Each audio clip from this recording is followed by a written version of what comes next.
थम चुका है चुनावी शोर, अब प्रत्याशियों ने लगा दी है होड़। ऐसे में जनता किसे चुनेगी यह नतीजे आने के बाद ही मालूम चल पाएगा। लेकिन मिरर मीडिया का खास कार्यक्रम सत्ता संग्राम में आप सभी का स्वागत है और हमारे साथ अभी स्टूडियो में मौजूद है विजय झा जी और मुकेश जी। हम इनसे जुड़ेंगे इस बार चुनावी नतीजे में जनता किसकी ओर जाती है, धनबल हावी होगा, बाहुबल हावी होगा या जनबल हावी होगा। बहुत बहुत स्वागत है विजय जी आपका हमारे खास कार्यक्रम सत्ता संग्राम में। मुकेश जी आपका भी धन्यवाद। चुनावी शोर थम गए हैं, अब मतदान की प्रक्रिया एक दिन बाद शुरू होगी। ऐसे में क्या लगता है इस बार निगम का चुनाव जिस तरह से दिलचस्प हो चुका है, जनता को किस ओर जाने की मूड में है? चुनाव तो निश्चित रूप से बहुत दिलचस्प मोड़ पर आ चुका है जी। 29 प्रत्याशी हैं मैदान में और भिन्न भिन्न तरह के भिन्न भिन्न पृष्ठभूमि के लोग हैं और जनता बहुत उम्मीद लगाए बैठी है। जो भी टीम आएगी उससे बहुत उम्मीदें हैं, क्योंकि धनबाद की अपनी कुछ ज़रूरतें भी हैं जो वास्तव में सरजमीन पर वो काम आवश्यकता है उस काम की। इसलिए जनता बहुत उम्मीद से बैठी है। अब कौन उम्मीद पर खरा उतरेंगे, कितना खरा उतरेंगे, ये तो 27 के बाद जो ही तस्वीर सामने आएगी कौन कौन आए उससे यह रूपरेखा भी सामने आ जाएगी। क्योंकि सबको पता है कौन कितना काम कर सकता है, किसका कितना विज़न है, धनबाद की समस्याओं को कौन कितना समझता है, देखा है, जानता है और कितना संघर्ष कर सकता है उन समस्याओं को दूर करने के लिए। इसलिए अब 27 का इंतज़ार है और जनबल तय करेगी, जनबल तय करेगी, जनता जिसको वोट देगी और वो। लेकिन जिस तरह से राजनीतिक पार्टियों ने अपनी शक्ति दिखाई है, ऐसे में क्या लग रहा मुकेश जी? राजनीतिक पार्टियों की मैं बात बता दूं आपको कि भाजपा समर्थित उम्मीदवार संजीव कुमार जी हो गए, कांग्रेस समर्थित उम्मीदवार शमशेर आलम जी हो गए, झारखंड मुक्ति मोर्चा के समर्थित उम्मीदवार शेखर अग्रवाल जी हो गए, लेकिन जनता समर्थित उम्मीदवार आज संजीव सिंह दिख रहे हैं। जिस तरह का माहौल दिख रहा है, किसी दल का उनके साथ ये नहीं है, लेकिन जनता जिस तरह से समर्थन दे रही है, एक अलग बात दिख रहा है। हर कोई कहीं न कहीं तनाव में दिख रहा है। बड़े दल के लोग राष्ट्रीय स्तर से इन्होंने तो भाजपा से बागी विधायक बागी के रूप में जाने जा रहे हैं कि भाजपा से बागी हो गए थे। बागी इसको हम नहीं कह सकते हैं। भारतीय जनता पार्टी किसी रूप से आप प्रत्यक्ष रूप से दबाव नहीं दे पा रहे हैं। आप खुल करके तो बोले कि भाई नहीं, ये गलत आप कर रहे हैं। आप शोकॉज तो किया गया, भाजपा तरफ शोकॉज भी गलत तरीके से है कि अपने प्रत्याशी को आपने तो पहले तो चिट्ठी नहीं दिया है कि आप प्रत्याशी हैं। आपने विधिवत कोई चिट्ठी तो दिया नहीं है। पार्टी चूंकि चल रही है, पार्टी एक व्यवस्था के तहत, आप सारे लोग जानते हैं कि धनबाद में किस व्यवस्था के तहत पार्टी चल रही है, किन लोगों को परेशानी हो रही है, ये सारे लोगों को। लेकिन जब दलीय चुनाव नहीं है तो ऐसे में पार्टी को तो जोर जबरदस्ती करने की जरूरत नहीं होनी चाहिए। बिल्कुल नहीं होनी चाहिए। अब राष्ट्रीय स्तर के नेताओं को आप रोड पे ला दे रहे हैं, ये स्थिति आ गई है। आप तनाव तो दे दिया है, जनता समर्थित उम्मीदवार तनाव तो दे दिया है कम से कम इतना। मतलब लगातार लोग शक्ति का परीक्षण कर दिखा रहे हैं, अपने शक्ति प्रदर्शन कर रहे हैं। ऐसे में जनता तो दिग्भ्रमित हो रही है ना, क्या विजय जी गलत बोल रहे हैं? देखिए, सबसे पहले तो ये गैर दलीय चुनाव है जी, स्थानीय चुनाव है। दलीय चुनाव के लिए तो लोकसभा और विधानसभा है ही। जब ये गैर दलीय चुनाव है तो किसी को भी दल का समर्थन देना और उसके अलग से कोई यदि कार्यकर्ता है तो उसको दल विद्रोही करार देना, यह बेसिक रूप से गलत है। किसी दल को, किसी को अपना एक व्यक्ति को उम्मीदवार डिक्लेयर नहीं करना चाहिए, चूंकि गैर दलीय है और आप सिंबल तो दे नहीं पाएंगे। तो फिर ये दबाव बनाना कि ये मेरा उम्मीदवार है और इसके खिलाफ जो लोग भी जाएंगे उस पर कार्रवाई होगी, अनुशासनात्मक कार्रवाई होगी दल से, यह बेसिक रूप से गलत है, पार्टी के नीति सिद्धांत के खिलाफ है। कई कार्यकर्ता उस योग्य होते हैं, कई कार्यकर्ता हैं जो मेयर के योग्य हैं, तो फिर कोई भी अपना आजमाएगा, जनता जिसे पसंद करेगी वो मेयर बनेगा। लेकिन मोहर लगा देना कि यही उपयुक्त है, यही बनेगा, यह बेसिक रूप से गलत है। नहीं, आज शब्दों के बाण भी बहुत छेड़े जा रहे हैं, आरोप प्रत्यारोप की एकदम लड़ियां लग रही है।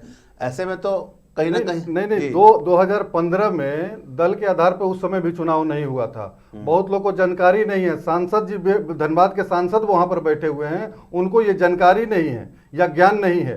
2015 में भी दलीय आधार पर चुनाव नहीं हुआ था, उसके बाद भी बयान आ रहा सब लोगों का दलीय आधार पर चुनाव हुआ था। उस समय भी यहाँ के स्थानीय नेता या प्रदेश अध्यक्ष रविंदर राय जी थे, सारे लोगों ने मिलकर के तय किया कि प्रदीप संथालिया जी उम्मीदवार हैं। इसी तरह से हुआ था। ये अलग बात है कि राष्ट्रीय स्तर के नेता यहाँ पर गली गली नहीं घूम रहे थे, लेकिन उस समय भी कई उम्मीदवार खड़े हुए थे। भृगुनाथ भगत भी खड़े हुए थे, शेखर अग्रवाल जी भी खड़े हुए थे। आप जब संथाली जी सरेंडर कर गए तो राजकुमार अग्रवाल को खड़ा कर दिए। कहाँ किसी पर कोई कार्रवाई हुआ? तो ये पार्टी का कहीं ना कहीं अब दबाव एक तरह का ही करना है कि हम जो कहेंगे वही सही हो। नहीं, आप जैसे बोल रहे हैं गली गली उच्च स्तर के नेता आगे घूम रहे हैं, मतलब क्यों घूम रहे हैं? क्या लग रहा है किसी तरह सत्ता हासिल करना है? अब किनके इशारों पे घूम रहे हैं ये मैं नहीं कह सकता हूं, लेकिन ये सारे लोगों को समझ में आ रहा है कि जिस तरह से सोशल मीडिया और मीडिया में गला फाड़ फाड़ करके एक परिवार के प्रति जिस तरह से लोग चिल्ला रहे हैं, डॉक्टर सुरक्षित नहीं है, आम जनता कहते हैं कि माफिया हैं, सरेआम धमकी जिनको जो लोग दे रहे हैं, अब उनके बारे में जनता क्या सोचेगी? कहीं तो संजीव सिंह सरेआम धमकी किसी को नहीं दिए हैं, आम जनता को, एक डॉक्टर को, एक अधिवक्ता को। लेकिन आप मीडिया में देखिए सरेआम क्लिनिक बंद कराने की धमकी दी जा रही है।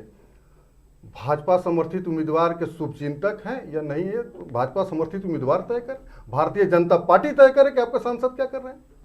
ना कहीं सत्ता पाने की होड़ है क्या विजय जी? क्या जब कहेंगे? राज्य का निर्माण हुआ 15 नवंबर 2000 को, तो हमारी स्थानीय नीतियां कैसी हो, उसका प्रारूप क्या हो, इसके लिए 3 सदस्यीय समिति की अधिसूचना हुई सरकार के द्वारा, झारखंड सरकार के द्वारा। उस 3 आदमी की समिति में मैं था, माननीय सुदर्शन भगत पूर्व केंद्रीय गृह राज्य मंत्री, और तीसरा थे Shatrughan Barnwal additional advocate general Ranchi high court. हम लोगों को 3 राज्य का दौरा करना था जो नवोदित राज्य बने थे, और दौरा करके 30 दिन के अंदर हम लोगों को ये रिपोर्ट देना था झारखंड सरकार को कि हमारी स्थानीय नीति झारखंड सरकार की कैसी होनी चाहिए।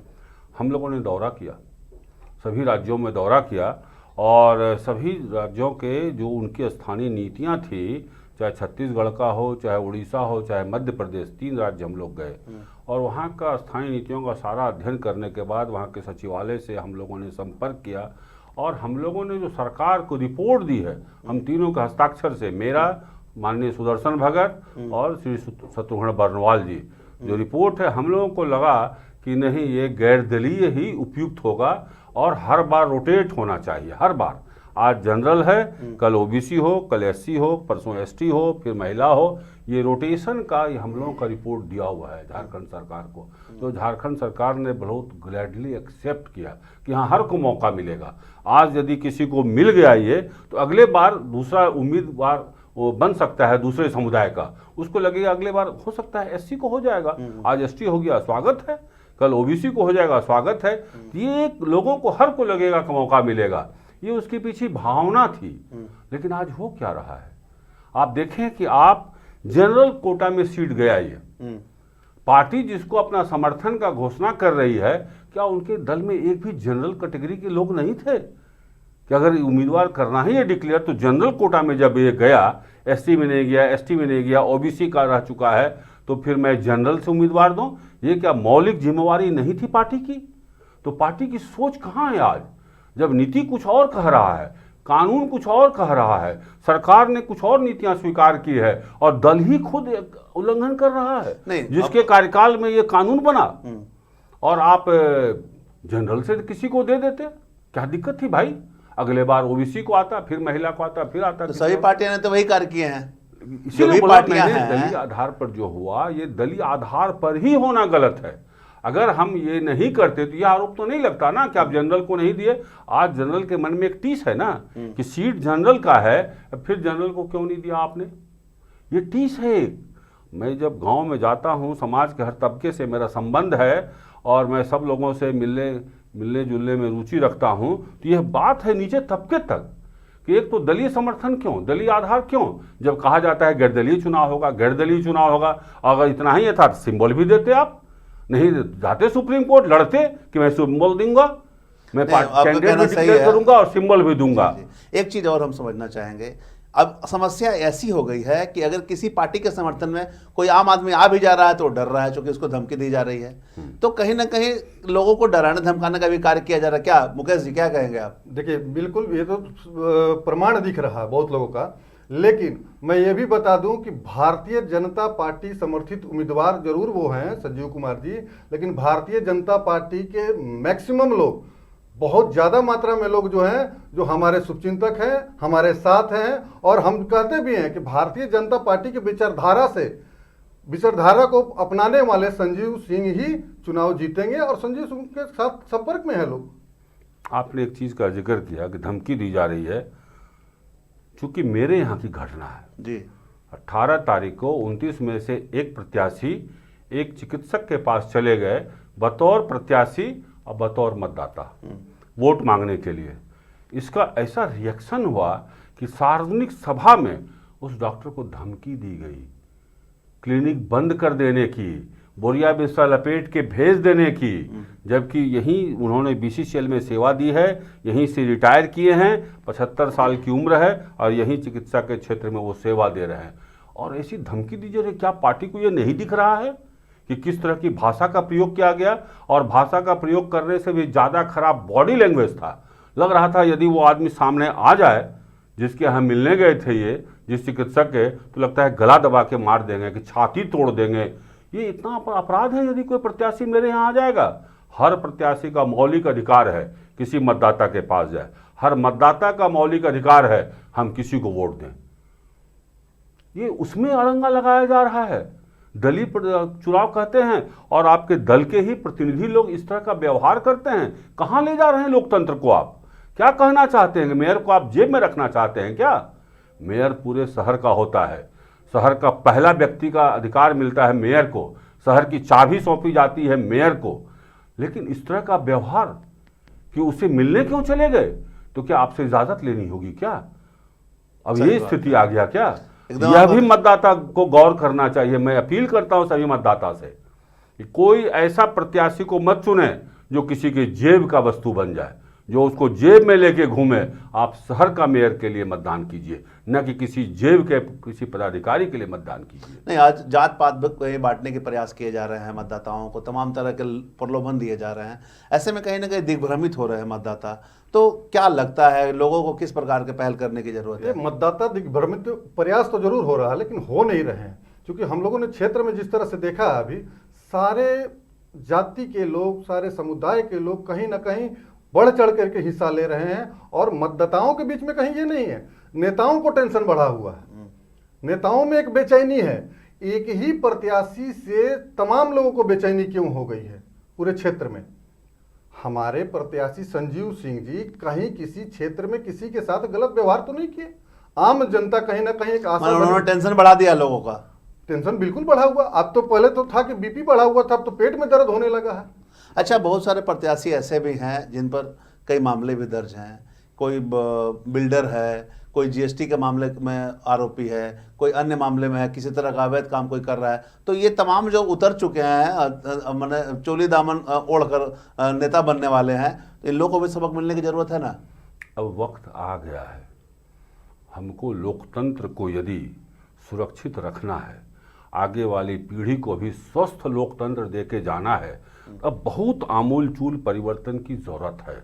बहुत से नए कानून, समय के अनुसार जब संविधान में 100 से अधिक संशोधन हो गए, तो क्या चुनावी सिस्टम में संशोधन नहीं होना चाहिए? अगर कोई, अब यहाँ तो ये स्थिति है कि जिन पर 54 केस हैं, 4-4 मामले में सजा याफ्ता हैं, पार्टियां उनको भी टिकट देती है और चरित्र की बात करती है और चरित्र की उम्मीद करती है। उसी का परिणाम है ना, ये एडीआर की रिपोर्ट है ना कि 251 दागी अपराधी, सजा याफ्ता और 2 आतंकवादी जीत के चले गए इस सिस्टम से, चुनावी सिस्टम से।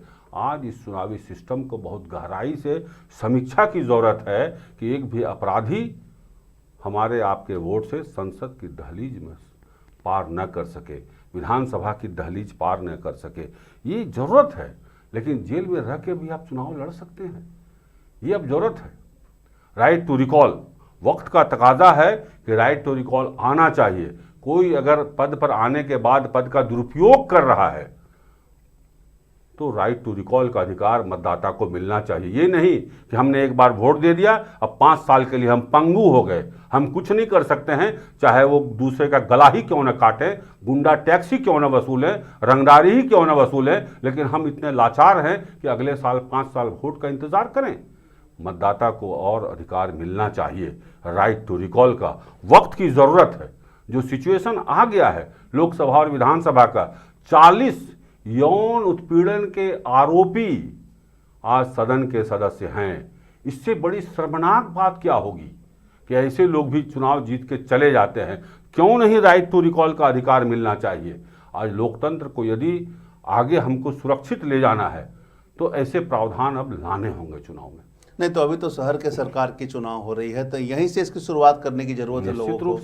निश्चित रूप से बिल्कुल। लेकिन अगर कानून आ जाएगा तब गलत लोग इसमें आ नहीं पाएंगे ना, या गलत हो जाएंगे यदि पद पर आने के बाद, तो हम तो उसको रिकॉल कर सकते हैं ना। मतदाता का इतना अधिकार विहीन क्यों, मतदाता इतना लाचार क्यों कि हम जान रहे हैं कि अपने पद का दुरुपयोग कर रहा है, ये गुंडा टैक्स वसूलता है, लेकिन इसके बावजूद हम कुछ नहीं कर सकते हैं।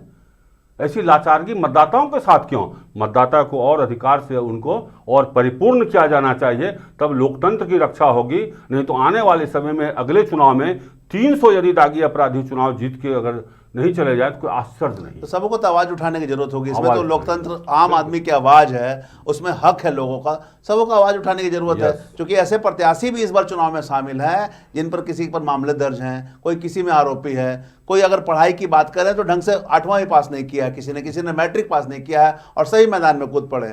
तो कहीं ना कहीं ये तो वोट बांटने की परंपरा चल रही है, तो इसमें तो सजग होने की जरूरत है। क्या बिल्कुल कोई मापदंड इसमें नहीं है। चुनाव लड़ने के लिए कोई मापदंड तो है नहीं। आज जिनके पास जो सक्षम है, चुनाव का एक प्रक्रिया है, जो सक्षम है चुनाव लड़ रहे हैं। अच्छा, अभी आपने बताया कि दागी हैं, दागी बहुत से लोग हैं। दागी अब तो कल या परसों आप ही के यहाँ कोई कार्यक्रम चल रहा था, मुझे नहीं पता था जी, जीएसटी का मामला आया जी। किसी अन्य प्रत्याशी की बात हो रही थी जो जिन पर जीएसटी का आरोप लगे थे, किसी अन्य प्रत्याशी का नाम नहीं लिया था, लेकिन ये बातें आई थी। ये भी बातें आई थी कि कोई कोयला चोर भी हैं वो भी खड़े हैं, ये भी बातें किसी ने कहा था। किसी ने कहा था कि बालू चोर हैं वो भी खड़े हैं, किसी ने कहा था कि कोई बिल्डर हैं वो भी खड़े हैं। तो कुल मिलाकर तमाम लोग मैदान में खड़े हैं जो अपने आप को पाक साफ बता रहे हैं। सर, न पॉकेट वाले चलेंगे जो किसी और के पॉकेट में चले जाएं वैसे प्रत्याशी मेयर बनने के बाद, और न वैसे प्रत्याशी की जरूरत है जो जीतने के बाद ये कहे कि मेयर इज एग्जीक्यूटिव पोस्ट। ऐसे भी प्रत्याशी आपके बीच में है जिन्होंने कहा था मेयर इज एग्जीक्यूटिव पोस्ट। जनता जब आपको चुनती है तो आप अधिकारी कैसे हो? सेवक हैं आप जनता के आप सेवक हैं। एक बार और हम आप लोगों से बात करना चाहेंगे। देखिए, आप तो शुरू से समाज से जुड़े हुए हैं, कई तरह के समाज से कार्य करते रहते हैं। अगर हम नगर निगम की बात करें तो शहर से अलावा भी कतरास में, झरिया में कई जगह इलाके हैं नगर निगम के, क्या सही में मूलभूत सुविधाएं हैं? बहुत कह सकते हैं 10-20% जितनी आवश्यकता है। 10-20%? बस, इससे बेसी नहीं कह सकते। आज भी नालियां बजाती हैं जी, आज भी सड़क के किनारे जो पेवर्स लगे वो टूटे पड़े हैं, आज फिर से बनाने की ज़रूरत है। स्वच्छता के मामले में कोई शहर में इतना आउटसोर्सिंग का चारों ओर जाल हो गया है, प्रदूषण से त्रस्त है हर व्यक्ति। इसको देखना हो आप किसी अस्पताल में चले जाएं और देखें कैसे कैसे पेशेंट आ रहे हैं जो कि प्रदूषण के शिकार है, प्रदूषण के कारण हो रहे हैं। भले उनको जानकारी न हो, लेकिन प्रदूषित हवा से कोई अछूता नहीं है। बीमार बच्चे, बुजुर्ग, गर्भवती महिलाएं, सबसे अधिक इन पर दुष्प्रभाव पड़ता है। इसलिए प्रदूषण को कंट्रोल करने के लिए AQI सिस्टम जगह जगह लगाया जाना चाहिए। और अवैध उत्खनन का जो जाल बिछ गया है, इससे तो हर लोग शिकार है, हर लोग भयभीत है। गांव में रहने वाले लोग, कब उनका खेत खलिहान धंस जाएगा। कल ही मैंने किसी ने भेजा मुझे, दामोदर नदी जो सीमा पर है, धनबाद बोकारो को जोड़ती है, वहाँ दामोदर नदी के बीचे बीच एक सड़क निकाल दिया गया है मिट्टी का। उससे JCB जाती है, ट्रकें जाती है, कोयला परिवहन होता है। क्या ये यहाँ के सांसद को नहीं पता है? सरयू ने मामला भी उठाया था विधानसभा में। हाँ, आज हुआ उस पर 12 बजे, और सरकार ने 2 दिन का समय लिया है जवाब देने के लिए। आज वो मामला उठा, कल ही था उठने का, लेकिन कल नहीं उठ पाया। आज वो मामला उठा है और इन्होंने सारे चित्रों को भी रखा, सारे समाचारों को रखा। सरकार ने 2 दिन की मोहलत ली है जवाब देने के लिए।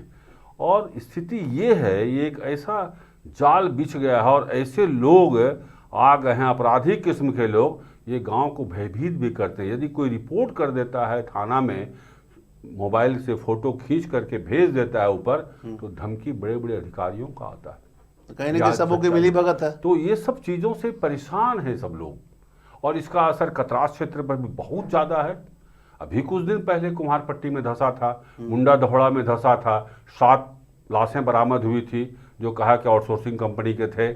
और मानक जो है जितना ऊंचा बनाना चाहिए उनको, डेब्रीज जो रहता है उससे कई गुना ज़्यादा था। तो जनप्रतिनिधियों को तो इसमें सोचनी चाहिए। यही तो दुर्भाग्य है कि जो उनका मुख्य रोल होना चाहिए, सब व्यक्ति की सुरक्षा पहले, तब सफाई, तब शुद्ध पानी, तब शुद्ध हवा, जो बेसिक है, हर जात धर्म पार्टी के लोगों को चाहिए, किसी भी मजहब को मानने वाले हों। लेकिन आज बेसिक जो ज़रूरतें हैं उस पर खामोश जब जनप्रतिनिधि हो जाए तो आप रिश्ता समझ सकते हैं। दिन रात परिवहन होता है, कभी कभी तो ऐसा भी देखा गया कि बाजार को जल्दी बंद कराया गया कि उनकी अवैध गाड़ियां जाएगी, इसलिए बाजार 8 बजे बंद करो, यह भी फरमान जारी हुआ। इसमें तो अधिकारियों को ही मिली भगत होगी। ये एक बहुत बड़ा नेटवर्क है जी। इसीलिए मैंने कुछ दिन पहले कहा कि ड्रोन से निरीक्षण होना चाहिए। हो सकता है ऐसे सुदूर जंगल में हो रहा है कि अगर 2-4 पुलिस जाएंगे साथ उसकी हत्या हो जाए, उस पर हमला हो जाए।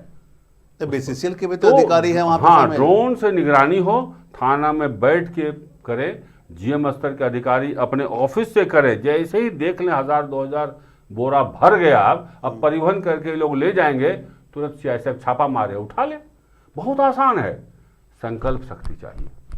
12 ड्रोन 12 एरिया को दे दें, 52 थाना है, 52 थाना को 52 ड्रोन दे दें।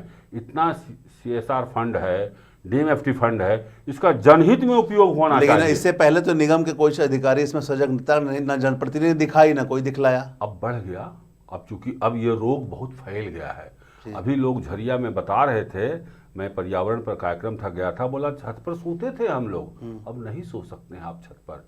इतना रात भर में ऐस गिरता है कि उस पर आप छत पर हम लोग का ऐस ऐसे उठा सकते हैं आप, इतना अधिक मात्रा में हम लोग सो नहीं सकते हैं आप छत पर। ये स्थिति है।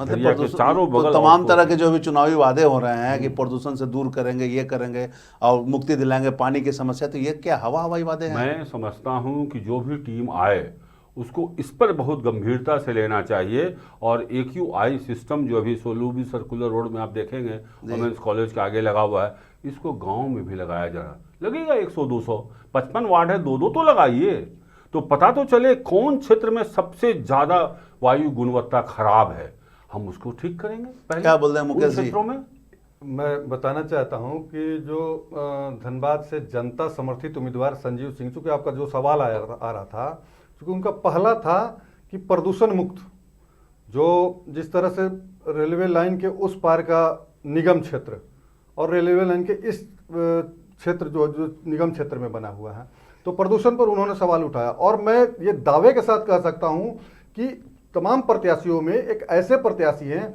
जो बीसीसीएल पर अंकुश लगा सकते हैं, जो बीसीसीएल पर अंकुश लगा सकता है और निगम को अपनी व्यवस्था दे। चूंकि निगम और बीसीसीएल में अगर समन्वय बने तो क्षेत्र का विकास करने से कोई नहीं रोक सकता है। चूंकि तो मतलब क्या इसके पहले लोगों ने समन्वय नहीं बनाया? नहीं, क्योंकि इसके पहले तो बीसीसीएल पर आप दबाव बनाने की स्थिति में थे ही नहीं, आप अपनी व्यवस्था में व्यस्त थे।